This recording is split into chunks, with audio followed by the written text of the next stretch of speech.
Dieng président mouvement Arc-en-Ciel. waaw ñun xam nga ñun affaire bi bettuñu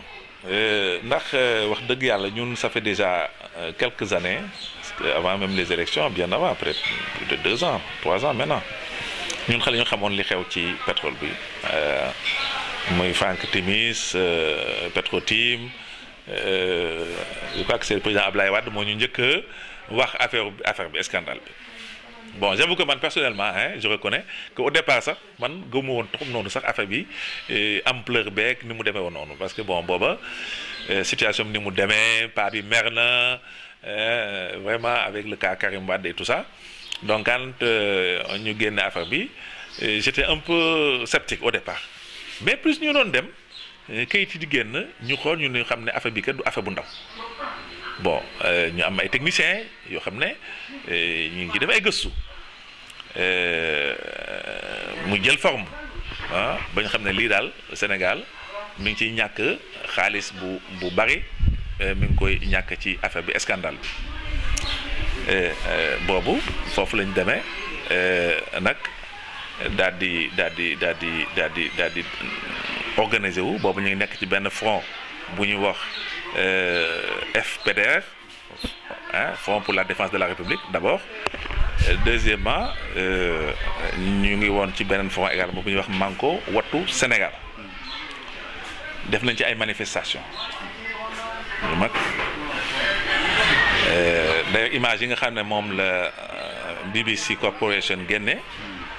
am na sax ñu yaakaar ne image yooyu dañ ko jëlee ci yeneen événement loolu amul parce que man amul marche bu opposition organisée wala sitting wala benn manifestation boo xam ne man Mamadou Dieng président mouvement Arc-en-Ciel fekkewu ma ko bi ñu ñëwee ñu ne dañuy manifester contre le ni ñu affaire wu Franck Timis bi ak rôle bi ci Alioune Sall joué jour bu man dem naa ñu yónnee ñu alkaati yi ñu bombardé ñu ay grenades am na sax ay interpellation ay arrestation yu ci am c'est ça la vérité aussi qu'il faut dire donc ñun loolu beesul ci ñun li bees mooy portée internationale bi mu am ndax BBC Corporation du télévision bu ndaw télévision bu mag la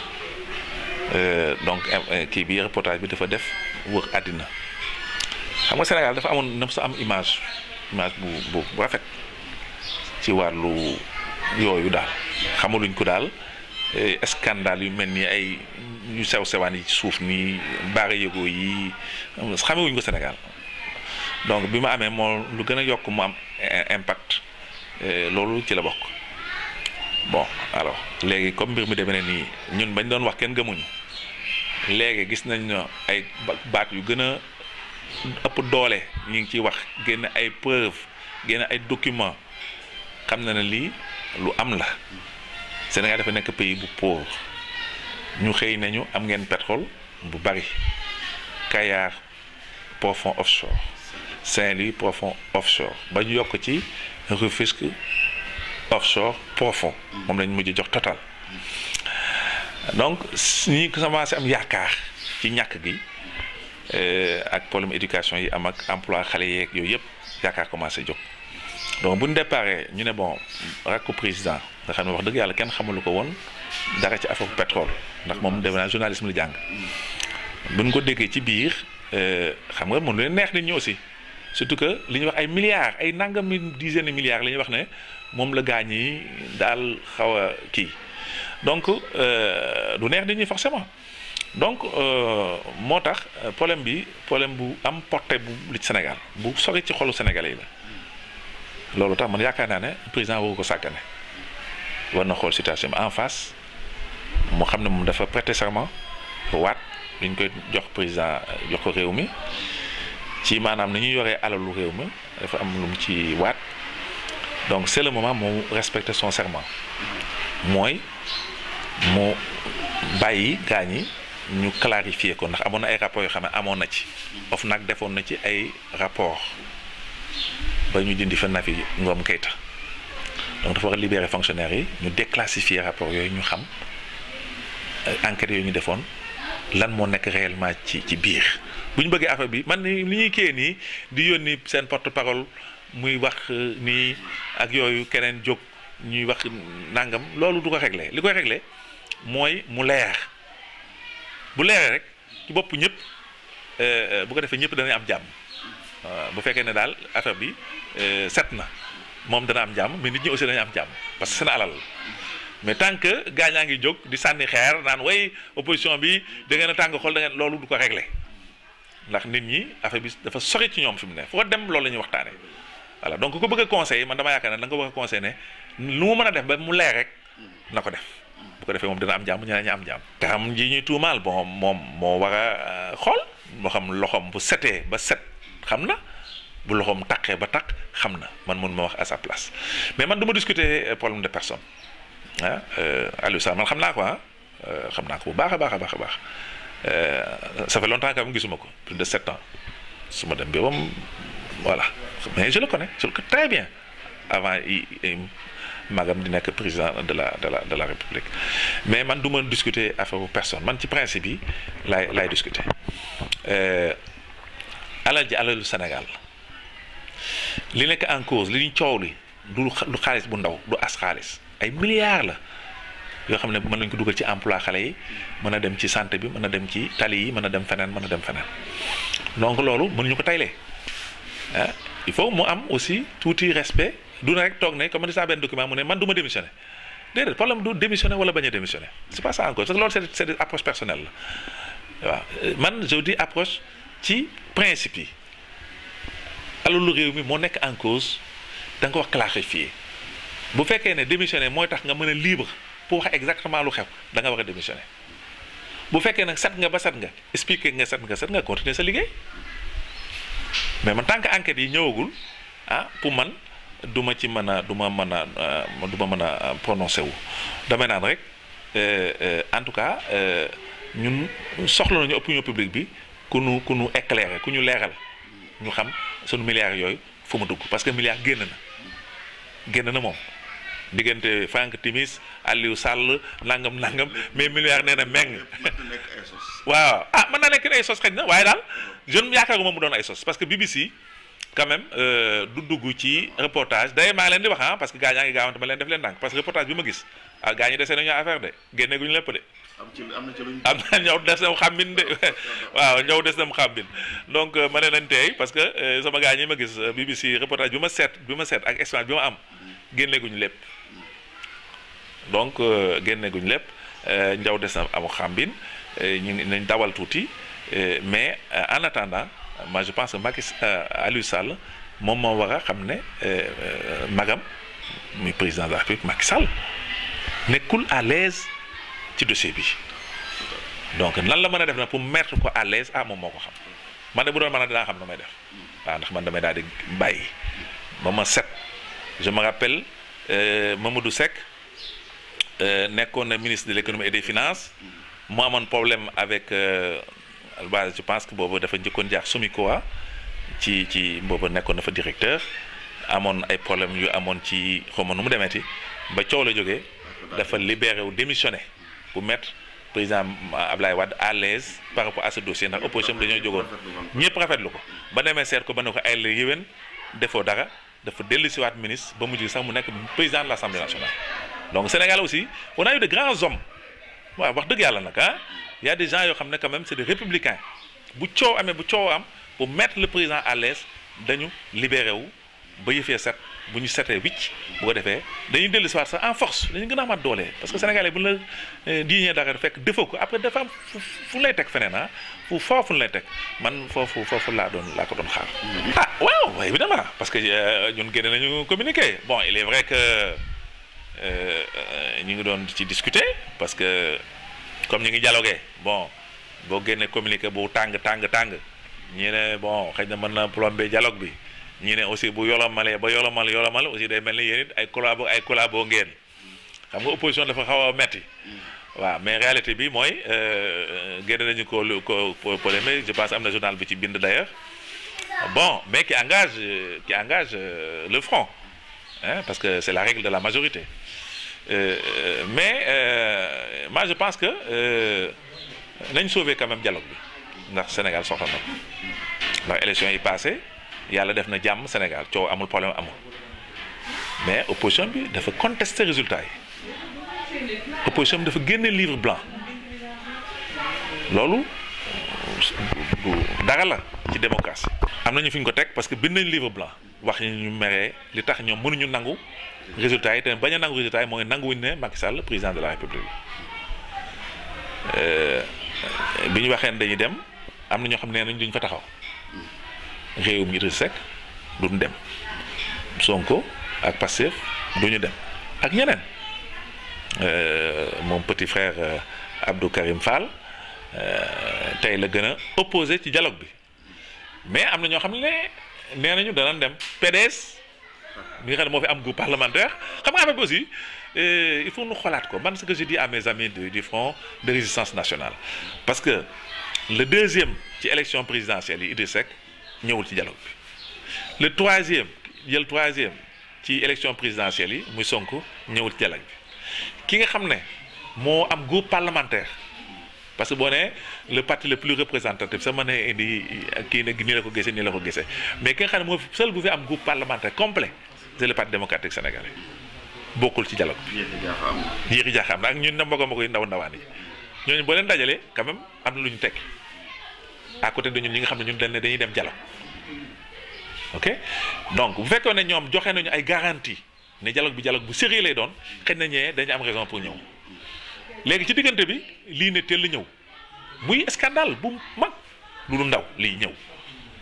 alors qu'est-ce qu'il faut faire je crois que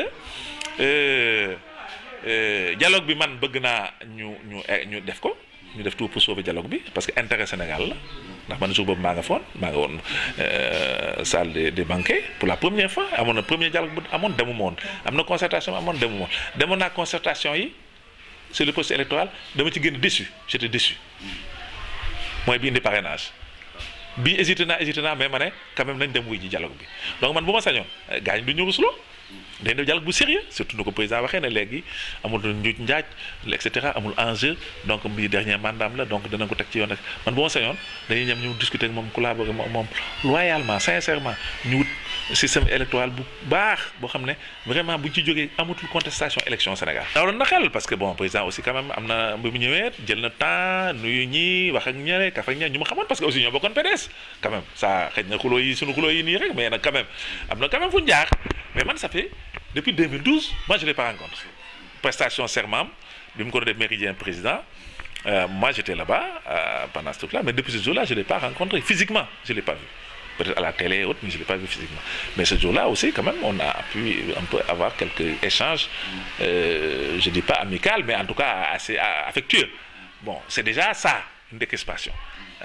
Sukku terewul yóbbu sa oom comme disait ni ko olof yi di waxee mais mu mën a dialogue bi sama xel dama jàppoon moo ne ñu daal dañu mën a dialogue bu calme boo xam ne day am sérénité waaw ndax nekkuñu ay noon ay adversaire lañu ku nekk ngi sa camp la preuve 7 ans béy lu muy dundee ba sax si kim mën na ko dundee ba wuj yàlla donc c'est pas 4 ans yi des ci ngay jaay sa ngor wala leneen mais sérénité bi amoon man taxoon na amoon naa yaakaar ne dialogue bi mën na doxee mais dañu jékki-jékki lii ñëw ne teel. waaw xam nga opposition ay opposition moo am Sénégal parce que wax naa leen déjà ñun front bi ñii Mamadou Dieng Arc-en-Ciel Mamadou Diop Decroix AJ/PADS bon Gakou PUR etc. on est pour le dialogue. Idrissa Seck Rewmi Sonko Abdou Karim Fall etc. ils sont contre le dialogue radicalement déjà ñun rek déjà gis nga position yi am foofu am na deux cas léegi nag desaat na yeneen opposition boo xam ne ñeen ak ñoom seen benn tànk ma nga pouvoir benn tànk xanaa bu nu geesoo pour saaga ñu la pour faire plaisir au camp d'en face ñun am nañ ci ñoo xam ne élection présidentielle bi mu amee dañoo demoon fële ci mouvance présidentielle ñoom ñëpp foofu lañ demoon d'ailleurs xam nga yooyu bu ay am en général fond de campagne yi dañ lay jox quand même tuuti fond de campagne saa nga am loo di sale sa loxo moo tax gaañi léegi da nga gis sax dañu xaw a liqali ko di sol ay jasinaire ñi gaare ay 4x4 alors que avant réunion bu ngeen daan génn réunion sax ñenn yaa leen daan may passe wala yaa leen daan yóbbaale léegi gaañi ay jasinaire la ñuy sol te nee ñu opposition lañ bokk léegi alors comme ñu nee la leen arbitre bi moo doon élection yi fee ngeen féete woon aligné ngeen dem leen pouvoir léegi ñun duggoon nañ génn daal wax ak président ba am nañu benn pôle bu ñuy wax pôle indépendant te opposition lañu ñoo opposition kay da ngay gouvernement da ngay contre mbaa nga fax waaye mënoo nekk ci diggante bi bu élection jotee nga dem jëlee si fonds de campagne bu ñu toogee fi mu ne bon comme fi mu ne Aliou Sall a des difficultés là donc pour faire plaisir au président ñun la ñuy sànni xeer ndax xam nga ñu ne dañoo génn benn communiqué bu xaw a saf waaw sama gars yi yowtoto dañoo seen communiqué bu saf a saf léegi gars ñi commencé nañu di ñu tirer au lieu ñu demandé ñu leeral affaire bi milliards yi taxawaalu waaw ils réclament l'opposition de ils tirent sur nous way yéen da leen a yónni way nangam donc moo tax effectivement opposition Sénégal y a à manger à boire waaw benn arlésienne la boo xam ne daal y a tout là-dedans les chasseurs de primes ah ñi nga xam ne seen làmmiñ lañ yox ah fas yéene cee tedd te ñi ngi ciy tedd waaw kooku moom suñu benn sëriñ bu baax a fi waxoon moo ne dëkk boo xam ne làmmiñ moo fiy joxe teraanga ku noppi yaa xañ sa bopp gars ñoom dañoo xam loolu waaw fi mu ne daal ñi ngi tiré mais au lieu de demander à ce que lii nga xam ne mooy alikala ji nga xam ne moo intéressé Sénégal mooy milliards yi ne meng ci àll bi te xamuñu fu milliards yi ne au lieu ñu demander loolu déedéet opposition bi la ñuy saaga waaye li tax ngeen di laaj kii xaalis Franck Timis ak Petro Tim waaw yéen seen affaire da leen a yónni xam nga tout ça c'est là aussi ce qui fait que le Sénégal opposition dafa nekk opposition bu doy waar waaw tàggatoo bi mooy xanaa di xam ne rek réew mi ñun ñëpp ñoo ko bokk nañu fexe defar ko sëñ Abdoulaye doon na wax ne comme réew mi mën ñu koo séddoo kon leen wax rek moo ñu defar ko man de posture boobu nun lan nekk moo tax bi ñu wootee dialogue bi amoon nañu déception lool ci concertation yi ndax dañu amoon benn modérateur ñu koy wax l'ambassadeur Seydou Nourou Ba ñun ñii sax opposition bi ñoo ko faf proposé woon léegi te ñun li ñuy proposé baaxul ci ñun góor gi daal ba nee ba toog leneen daal moom dégg rek féete côté bee rek alors caafay luñ fa naqari mënu ko teg parrainage yi ñu xeex nañu boycotté nañu def nañu lu ne waaye luñ fa naqari rek ambassadeur Seydou Nourou Ba mënu ko teg moo tax cette fois-ci bu ñu indee Famara Ibrahima Sagna mu nekkoon un ancien baron socialiste nekkoon un apparatchik du régime socialiste qui est au pouvoir qui est un des alliés les plus sûrs du président Macky Sall nun daal woon suñu xel tout le monde le sait en tout cas man c'était pas mon candidat mais bëgg a defar ak it comme am na ñu bari ñu taxaw ne nit ku baax la nit ku jub la bon man ça me coûte rien ma fax ma dem rallier ci boobu à peu près pour ne comme góor la jullit la naa ko jox préjugé favorable donc man accepté naa président Famara Ibrahima Sagna modéré débat yi am na préjugé favorable mais di ñaan yàlla aussi mu xam ne quand même ay góor la ko seqal mu vraiment mu bañ a déception ba ñu amoon ca concertation bi yàlla buñ ko am ci dialogue bi parce que dialogue bi lu Sénégal soxla la waaw ndax problème yu sérieux am na ci dëkk bi dafa feeñul ndax boo demee élection ña ngi ko seqal ñëpp conteste résultat yi mooy conteste nañ yow li nga nekk président donc bu mu nee waxtaanaat ba xool ñooñu lu leen naqari nu fexe ba saafara ko man loolu chance su Sénégal la dana tax ëllëg ñu mën a am élection yu baax nga xam ne kenn dootu contester ay élection médias yi surtout les médias d'État dañ ci am droit suñuy impôt la ñu xam ko teg ko ci yoon code électoral bi nga xam dañ ci yokk yi ñu ci yokk yëpp ñu dindi ko ñu waxtaanee ko seet nu ñu koy dindee richesse yi nga xam ne moom lañu yàlla wërsëgale surtout pétrole bi feeñ ak gaz bi ñu mën ko teg ci gérer ko condition yu baax yu dal xel yu Sénégal yëpp xam fu muy dugg man loolu bu ñu ko defee loolu lu baax la ci Sénégal dina tax ñu am dëkk bu parce que Sénégal ñun jàmm mënu jik waaw ñun ñëpp ay mbokk la ñu keroog boo xoolee Macky Sall tout ce qui s'est passé y a eu quand même des choses difficiles les emprisonnements les arrestations des gens ñoo xam ne dañ leen a tere ñu génn territoire national pendant combien d'années ñu ngi toog des gens yoo xam ne dañu bloqué seen i comptes il y a des choses qui se sont passées pendant cette dernières années les gens étaient là les blessures étaient profondes malgré ça les gens sont venus président dugg ñu jóg taxaw bu ñëw nuyu leen ñu am kii waxtaan di wax kaf ak moom sax mais c'est ça le Sénégal mais loolu lu koy maye nag mooy ñu toog ñu ñëpp ñu defante ay nawle xam ne réew mi ñun ñoo ko bokk nee na moom jeexal na dootu def beneen mandat nee na sax amatuma sax enjeu bay def ay njuuj njaaj ay loolu da ko war a dëggal mooy yëpp ñu teg ko ci yoon teg ko ci dëgg loolu bu nga ko defee rek je pense que ça c'est une chance du Sénégal ah. ndax loolu laa ci gis. merci. voilà.